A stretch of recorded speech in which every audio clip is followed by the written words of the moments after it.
अस्सलाम वालेकुम। सबसे पहले आज की हम वीडियो के हिसाब से बात करते हैं, जिसमें हमने ज़िक्र करना है ब्लैंकेट का। हम तो यूनिट नंबर 12 है, जिसमें इस चीज़ का जिक्र है कि ब्लैंकेट क्या चीज़ है, ब्लैंकेट क्या वैल्यू रखती है एक फैमिली के अंदर, और किस तरह एक बेटे ने अपने बाप को जो ब्लैंकेट का तोहफ़ा दिया तो उसके बाद ब्लैंकेट क्या मायने रखता है। तो क्वेश्चन नंबर 1 है, what sort of person is grand dad, what attitude does he display towards the entire situation. तो अभी सूरत हाल में सवाल का मतलब ये है कि जो उसके दादा थे पीटर के, वो किस किस्म के शख्स थे और पूरे सूरत हाल में उन्होंने किस किस्म का रवैया अपना के रखा।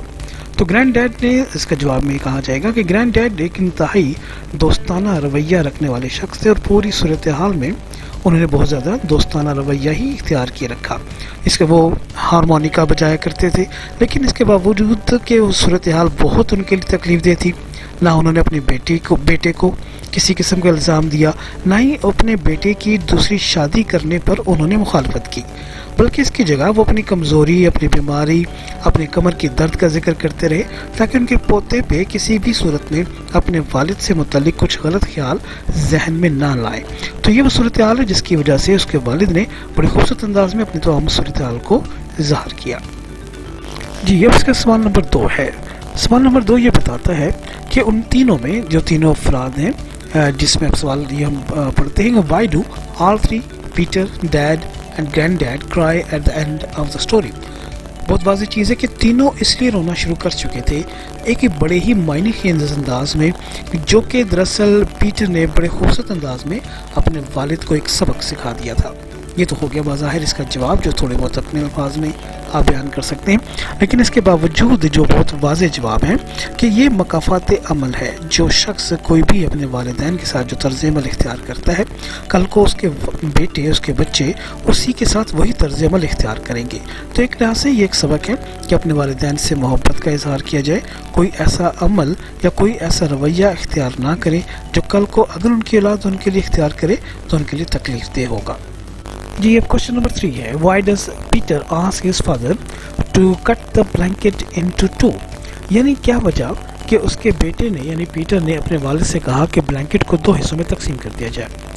वजह उसकी दरअसल ये है कि वो एक आधा जो उसका वालिद जो अपने दादा को यानी पीटर के दादा को जो कंबल का ब्लैंकेट का हिस्सा देना चाह रहा था, वो तो उस वक्त दे दे बकौल पीटर के, लेकिन जब पीटर बड़ा हो जाएगा और अपने वालिद को जब घर से निकाल कर ओल्ड एज होम भेजेगा तो उस वक्त बाकी आधा हिस्सा अपने बाप को वो दे देगा। तो एक तरह से वही पहले सवाल का ही तरह ये जवाब है कि उसने 2 कह के एक ब्लैंकेट के 2 हिस्से तकसीम करने की वजह बताई और उस वजह में बहुत वाज़े मैसेज दिया कि जो तर्ज़ अमल, जो रवैया, जो आपका जो सलूक है अपने वालिद के साथ, कल को मेरे बड़े होने के बाद भी मैंने यही रवैया आपके साथ रवा रखना है। तो इसलिए ये काम जो भी कर रहे हैं आप सोच समझ के करें ताकि कल को अगर मेरी तरफ से कुछ इशू हो तो आपके लिए परेशानी का बायस ना हो। तो इस तरीके से ये सवाल नंबर 3 का जवाब बनेगा। अब next question, why is Peter dad sending his father, कि उसका वालिद अपने वालिद को यानी दादा को कहाँ भेज रहा था और किस जगह पे वो भेज रहा था। तो बड़ी वाज़ेह चीज़ है, यानी why is Peter's dad sending grand dad away and where to, कि पीटर का दादा, पीटर का वालिद अपने वालिद को कहाँ भेज रहा था। तो पीटर का जो वालिद था दरअसल वो एक और शादी करना चाह रहा था और उसकी वजह से वो चाह ये नहीं रहा था कि घर में ये दोनों अफराद रहें, शायद उसका घर का ख़र्चा वो नहीं अफोर्ड कर सकता या दोनों को इकट्ठा रहना उसके लिए मुश्किल था। तो इसलिए उसने सोचा कि अपनी ज़िंदगी को आराम से गुजारने के लिए अपने वालिद को ओल्ड एज होम भेज दे। तो एक ये रवैया वाज़ेह इस चीज़ का सबूत है कि किस तरीके से जब एक जवान नस्ल हो जाए तो अपने बूढ़ों की जिम्मेदारी उठाने से कतराती है और किस तरीके से उनको भेजने के बाद अपने तौर पर बरी ज़िम्मा होने की कोशिश करती है, जो कि दरअसल किसी भी माशरे के लिए तबाहकुन होता है। अब ये लास्ट जो क्वेश्चन है ये ऑब्जेक्टिव से रिलेटेड है और इसमें आपको अंदाज़ा हो जाएगा कि ऑब्जेक्टिव क्वेश्चंस किस तरीके से आते हैं। तो इसको बिल्कुल अपने ज़हन में रखते हुए आप देखें, complete the sentences with the gerund और the infinitive form of the verb in parenthesis. जब जेरेंड की बात कही जाती है तो उसमें वर्ड के साथ ing लगाया जाता है। जब इन्फिनिटिव की बात की जाती है तो वर्ड वर्ड का जो भी फॉर्म होगी वही रहेगी, जस्ट टू लगा देंगे। अब दूसरा नंबर 1 है she is good at dash. अब आप खुद सोचें कि अगर हम इसमें टू पेंट लगाएंगे तो गलत हो सकता है, पेंटिंग यानी ING लगा दिया जाएगा तो उस सूरत में इस वर्ड बिल्कुल ठीक होगा। तो अगर आप ING लगाएंगे तो ये आपके पास जेरेंड बन जाएगा, और अगर टू पेंट लगाएंगे तो ये इन्फिनेटिव बन जाएगा। इसी तरह नंबर 2 में आप देखें he is crazy about dash.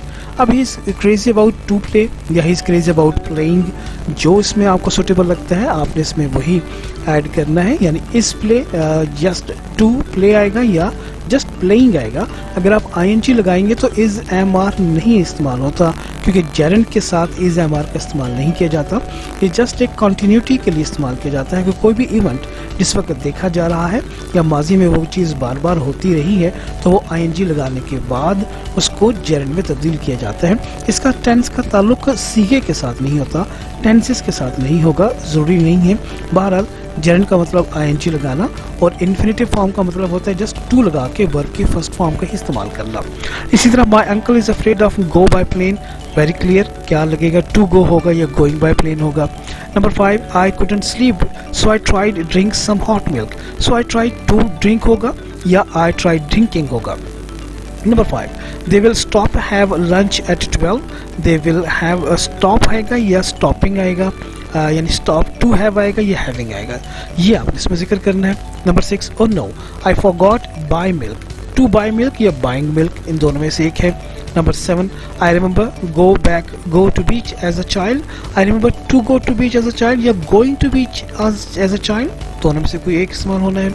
Number 8 में अगर आप देखें I regret tell you the train he has been delayed, तो इसमें भी आपके पास टू टेल या टेलिंग जस्ट एक आना है। We stopped study because we were tired, we stopped studying, ये वी स्टॉप टू स्टडी, दोनों में से एक इस्तेमाल होगा। नंबर 10 और last you should stop smoke, it's not good for your health, to smoke आएगा या स्मोकिंग आएगा। तो इस लिहाज से ING मीन जेरेंड, और जब टू लगाया जाएगा तो वो इन्फिनेटिव फॉर्म होगा। इसको अटैम्प्ट कीजिएगा और अपने असाइनमेंट को आप इंस्टीट्यूट में सबमिट करवा दें। जो ऐसे इसमें इश्यूज़ होंगे वो नेक्स्ट टाइम इसमें से रिजॉल्व कर दिए जाएंगे, तो वक्त मुकर्रर पर इसको आप सबमिट करा दें।